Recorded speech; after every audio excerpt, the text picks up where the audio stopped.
On the internet, a story is never just a story. It's a weapon. What you are about to see are not just disturbing videos. They are fragments of propaganda designed to undermine our faith in institutions and people. They blur into a new, terrifying reality, a narrative built to sow distrust in everything you thought was true.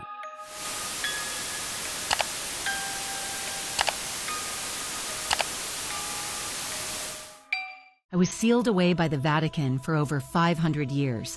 My name is Emma de Rossi, and I'm still alive. The church calls me the immortal nun. I was born in the 15th century in a wealthy family in northern Italy. Even as a child, I was obsessed with forbidden knowledge. After becoming a nun, I secretly studied sacred rites and occult practices under a mysterious old priest. But eventually, I realized no one else had ever seen him but me. At the age of 33, I completed an ancient ritual. From that day on, I stopped aging. I couldn't die. My blood no longer clots. My wounds heal on their own. The church noticed. They branded me a heretic and locked me away in secret. Decades passed, but I never changed. In the end, they sealed me inside a stone coffin, nailed it shut with silver spikes. They said it was to make sure I never woke up. But they were wrong. I never slept. Some say that every few decades, whispers rise from beneath the earth, like prayers, or maybe curses. Maybe what you're hearing right now is me. A woman locked away by the Vatican for 500 years. The story is presented as a forgotten truth, a conspiracy that undermines one of the world's oldest institutions. It is a carefully crafted piece of propaganda, designed to plant a seed of doubt in the minds of millions. My head has been sealed away by the Vatican for over 200 years, still perfectly preserved. My name is Maria. They call me a miracle, but the truth is, I'm nothing but a tragedy. It all began in 1742. My mother, Josephine Rost, a devoted nun, became pregnant without ever breaking her vows. The church couldn't accept it. They sent doctors to examine her again and again. Every time the answer was the same. She remained untouched. Anger, fear, suspicion. They cast my mother out of the convent, assigning a caretaker to watch over her every move. She thought it was kindness. It was a trap. 6 months later, I was born, but I was never truly hers. Before she could even hold me close, the church took me away. To them, I was a curse. I grew up alone, under heavy eyes and whispered prayers. At 33, the same age Christ was crucified, my fate was sealed. The priests ordered my execution. No trial, no mercy. They severed my head and locked it away inside a silver box adorned with crosses. And when my body withered to dust, my head remained untouched. 2 centuries later, pilgrims kneel before me. They pray, they weep. They call me a miracle. But none of them hear the truth. None of them hear the curse that's been trapped inside me for all these years. Another story, a woman's head sealed away by the Vatican. The claim is even more outlandish, yet it's designed to build on the first. This is how propaganda works: repetition and escalation, making even the most grotesque lies feel familiar and plausible.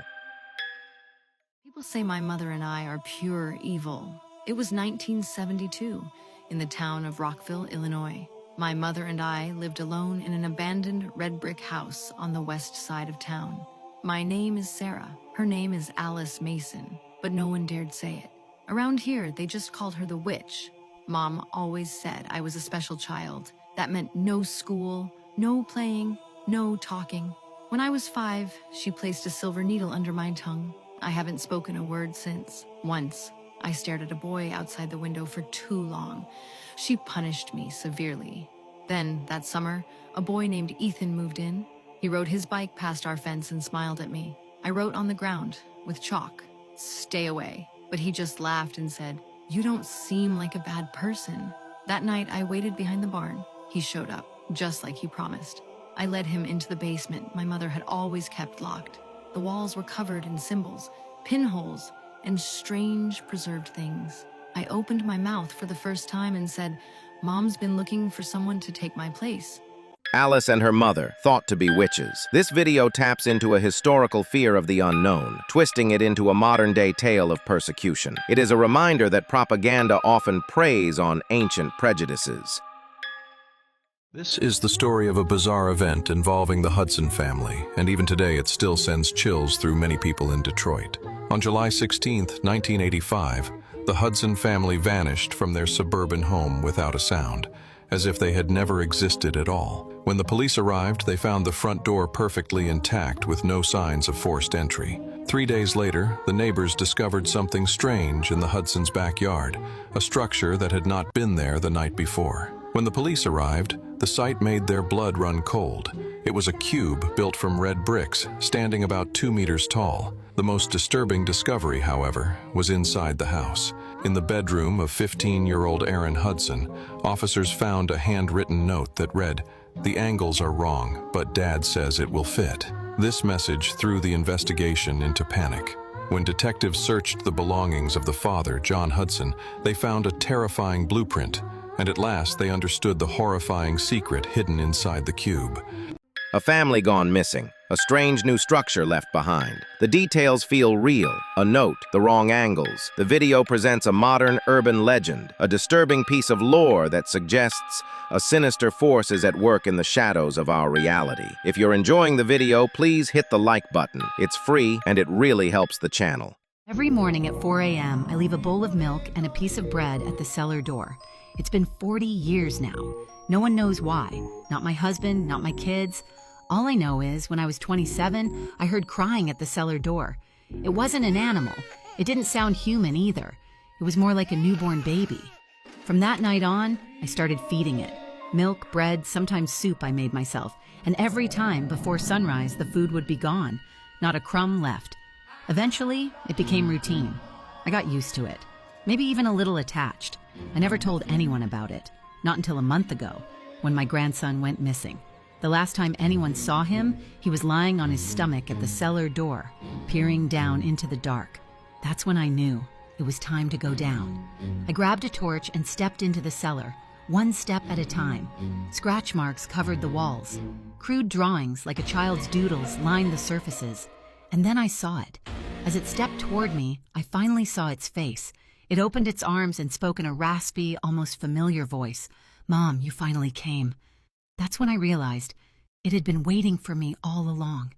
The story of a woman who fed something unseen for 40 years. It's a subtle form of propaganda designed to change our perception of the quiet, the mundane. It asks us to question if benevolence is hiding a far more sinister, obsessive purpose. Those evil twins ruined my life. I'm Kayla. In 1952, my family moved to a quiet town called Willow Creek. Our neighbors had twin daughters, Erin and Bella. Everyone said they were sweet. But the moment I met them, I felt something was wrong. They smiled and said, "Welcome, Kayla. We hope you stay forever." After that, every time I made a friend, they'd show up and scare them off, like they didn't want me to have anything of my own. One day, they invited me to a tea party in the woods. They gave me a doll. It looked exactly like me. That night, the nightmares began. I was trapped inside a glass case. They stood outside, smiling. Weeks later, my parents looked at me and asked, "Are you Kayla's friend? Have you seen our daughter?" Then another me stepped out of my room. The doll was alive. She looked at me and smiled, like she'd won. I used to think being copied was scary. Now I know. The real fear begins the moment you realize you're the one on the outside looking in. A girl is replaced by a doll. The video uses the unsettling fear of doppelgangers and identity theft to create a compelling yet baseless horror. It is an effective piece of psychological warfare, making you doubt the very people you see every day. My name is Okiku. I died when I was 3, but I never left. My brother gave me a porcelain doll. I named her after me. When I died, I moved in. She used to follow me. Now I follow her. They placed me on a shrine, said it was to honor me, but really, they were scared. My hair kept growing. They'd cut it. It grew back, down to my waist. Mom said she heard footsteps on the tatami at night. My brother said the lights flickered 3 times when he touched me. They stopped looking me in the eyes. Then, they sent me away, to a temple in Hokkaido. The monks chant every day. They say they're trying to help me move on. But I didn't leave. I'm still playing. More and more people come to see me. Some say I move. Some hear me laugh. One woman screamed. She said I whispered her name. Last year, a monk stared at me, stepping back, shaking. She smiled. Her eyes are still open. Of course I smiled. I saw you. I'm standing right behind you. A doll with a soul. Its hair never stops growing. This video leans into a very specific type of horror, one that has its roots in folklore. This kind of propaganda uses the power of myth to create a chilling truth of its own. Deep in Mexico's canals lurks a forbidden island, ruled by 100,000 dead dolls. In 1950, the island keeper Julian watched a girl drown. Then he fished out a mangled doll. She was clutching it when she died. Hell broke loose. A girl's sobs haunted the wind. Ghostly shadows stalked the woods. Julian went mad. He started feeding the ghost, ripping dolls from filthy canals, digging broken limbs from trash piles, hanging thousands in trees. Tourists swore. Dolls trade secrets at midnight. I saw a soaking girl snapping doll necks. 50 years of this nightmare ended at dawn in 2001. Julian drowned in the same spot as the girl. Was it ghostly payback or a cursed loop? 100,000 dolls saw it go down.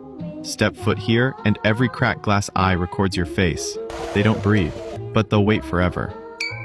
We fight fear with madness, and end up as sacrificial lambs. Freeze. That dusty doll behind you, did its lash just twitch? Or did you feel its breath? An island of dolls, a man's obsession, and a girl who drowned. The narrative feels complete, like a terrible tragedy. It is a fabricated history, presented so convincingly that it feels like a memory you never had. This doll has been locked in a glass case for 10 years, but she is still crying. In 2012, a night guard at a remote museum in Canada called the police. He reported the sound of a baby crying in the exhibit hall. When officers arrived, they found no one. There was only a doll sitting in the same spot.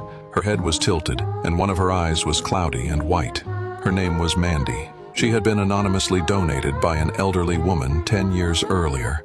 The donation form had just one sentence. She cried for 30 years. Now it's your turn. At first, the museum staff didn't take it seriously. They placed Mandy alongside the other dolls on display. But within the first week, 4 visitors filed complaints. They said the doll smiled in their photos. Some claimed she blinked. Others said the air near her case felt icy cold. Then, things got stranger. A cleaner discovered that a soft doll placed beside Mandy had been torn to pieces. After that, Mandy was isolated in her own case. The most chilling moment happened one night when all the lights in the exhibit went out.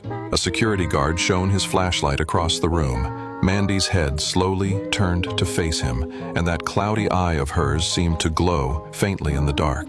A doll, locked away for 10 years, its eyes still wet with tears. This video is designed to evoke a very specific reaction: pity. It is a propaganda piece that gives life to the lifeless and emotion to the inanimate.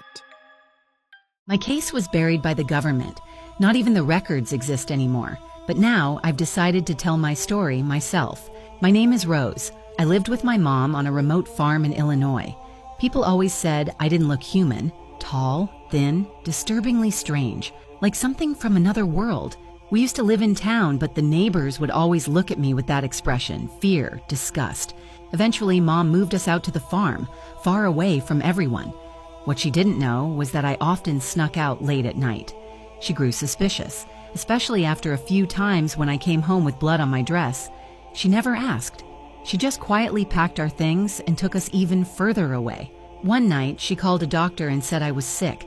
The doctor came, but what he found was Mom's cold body lying on the couch, and me standing there holding the phone, smiling.